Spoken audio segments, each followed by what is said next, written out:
Today we're making mashed potatoes. I know, some of you don't know how to make mashed potatoes. That's incredible. Well, here at Public House in Brookline, we make over 50 pounds of mashed potatoes on a daily basis. So I'm going to show you a couple different types of potatoes here. Okay, we have new potatoes, which are a little more waxy, as they say in the business. Contain a little less starch, but still have a nice fluffy texture when they're cooked. Here they're Yukon Gold fingerlings, and these are Red Bliss. Now, you have different sizes. Luckily, if you have a green grocer or a purveyor that can sort them, you can order exactly specific what you want. These are run-of-the-mill, average Idaho baker's potatoes. All those work fine when you're making mashed potatoes. So when cutting a potato, it's very important that you use safety. Now here, we have a round potato. You can slip, it can be dangerous. So what you do is you get a very firm grip, make yourself a base. That way it's not going to rock and roll on you. Cut that up. Then I just usually go right down. You want to go as uniform as possible so they cook at the same time. Once you have them cut, store them in water. Same goes for your Red Bliss. Any size, you just want to keep safety in mind. Now in terms of cooking times, most potatoes all cook in the same range. So like I said, seasoned water, high heat, they're pretty durable. Over here I have cold water. I'm going to take my potatoes. We're just going to add them straight in. After your potatoes go in, you can add salt. You can add a myriad of things. Salt, pepper, garlic cloves, herbs, spices. Of course, if you're adding herbs and spices, you want to add them in what's called a sachet. Sachet is a bag or something that's going to make sure they don't fall all over the place. And then with the bakers.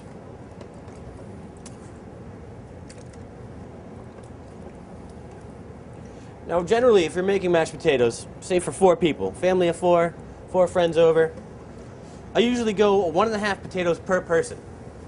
Because usually people ask for seconds.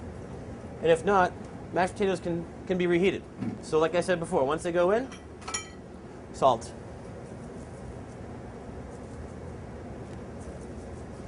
Be generous, but don't go overboard. You're going to add a little pepper.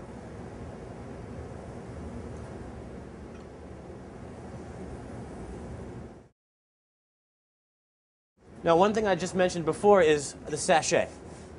Now a sachet is this cheesecloth. You can use coffee filter, cheesecloth, towel, provided it's clean. What you want to do is you want to take it out. And I have some herbs and spices here. Another thing I like to do is make perfumed potatoes. In essence, that's bay leaves, some thyme, garlic, in this case roasted garlic. This is coriander and fennel. This just adds kind of like a nice nuance of flavor to anything that you're going to cook, in this case potatoes. What you want to do is you want to secure it either with string, or if you're good enough, you can use the actual cheesecloth. You can put that right in with your boil. Now, I know I work at a Belgian ale house. You're probably thinking, when's he going to add the beer? No beer today. No beer. We'll put that in something else later. There we go. That wasn't too hard. So while those are cooking, this is going to take about, anywhere from 20 to 30 to 45 minutes. My grandmother would always put whole potatoes in there. And of course, I don't know, she liked to take her time, do old-fashioned things, but I don't have time for that at all. So what I'm going to do is I'm going to cut them up like I did here.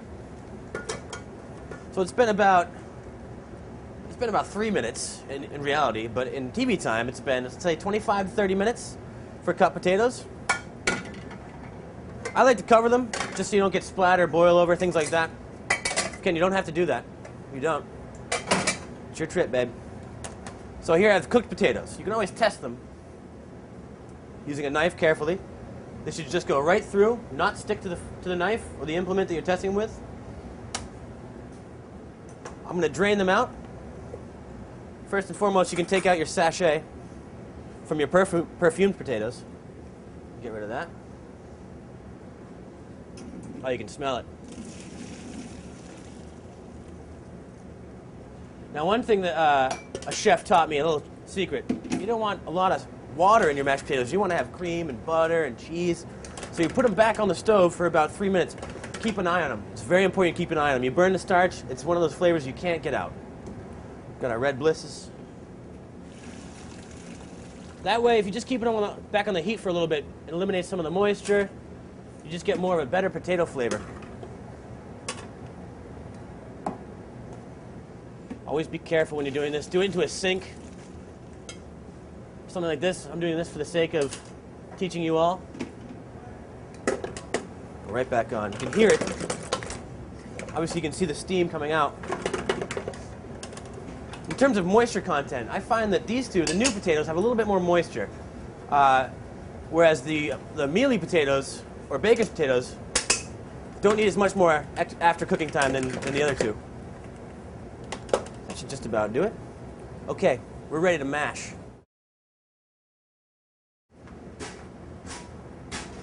Always put a rag down on your cutting board. Very important. Very professional you do that. So I'm just going to mash them up a little bit.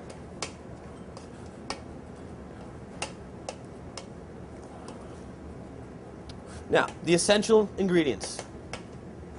First, I'm going to taste them, see how my salt. Wow, I'm going to go a little bit of salt. Salt that you add into the beginning of the cooking process is going to remain in there. So don't always just add a bunch of salt at the end. Pepper. Of course. Come on, what would it be without butter? And in this case, I'm going to use heavy cream.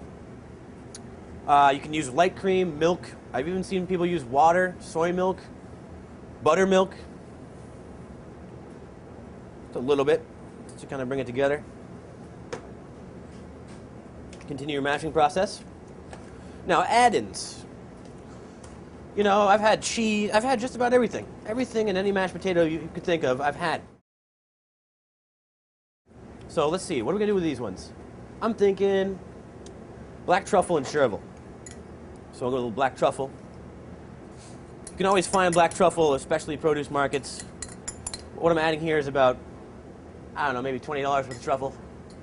So you got to make do to that. And a little bit of chervil. And this is pretty much it. You're there. You know, if you wanted to do this while you're cooking a roast or a steak, the timing is the most important thing, because these want to stay hot, creamy. It's just a very simple preparation here. Always give it a taste.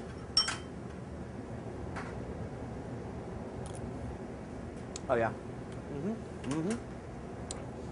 Perfect. You got that sort of anisey flavor of the chervil. It's not too imposing. You also have the truffle in there. Salt, pepper, butter, cream. There you go. That's number one right there. So next we're going to do red bliss. Red bliss potatoes. For these, I'm going to have to go with a little roasted garlic. Always check your salt. I'm going way back in the day with these right here. A little more herbs, roasted garlic, a little salt, pepper. I got my butter all dirty. Oh geez. Cream. Smash them up. If they're too dry, if they appear too dry, a little more cream, a little more butter, or milk if you're being health conscious. I of course am not ever.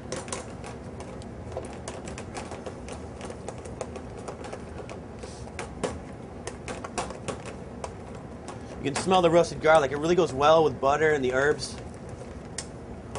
I would serve this with anything from steak to roasted chicken. Okay, I got to do one for the cheese junkies. Okay, here we go. Check the salt.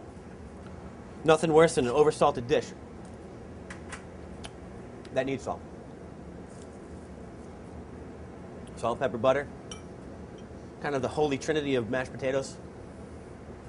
And the cream. This one I'm going to add a little less cream and butter than normal because, oh yeah, the cheese and the bacon. That's a white Vermont cheddar. It's a yellow Wisconsin cheddar. Scallion. And bacon. Oh, jeez. This I wouldn't even serve with anything. I just eat this. Bring it back over to your stove. If you're adding a lot of ingredients, which are cool or cold, they're not room temp, then you might find the need to throw them back on the heat for a few minutes. No big deal. You can see it's still steaming, so I think I'll be all right. Now these are considered, they're called party mashed potatoes or tailgate mashed potatoes. I call them loaded mashed potatoes just because, you know, you got a lot of stuff in there. You kind of lose the potato over the bacon, the cheese, the onion. People add sour cream to this.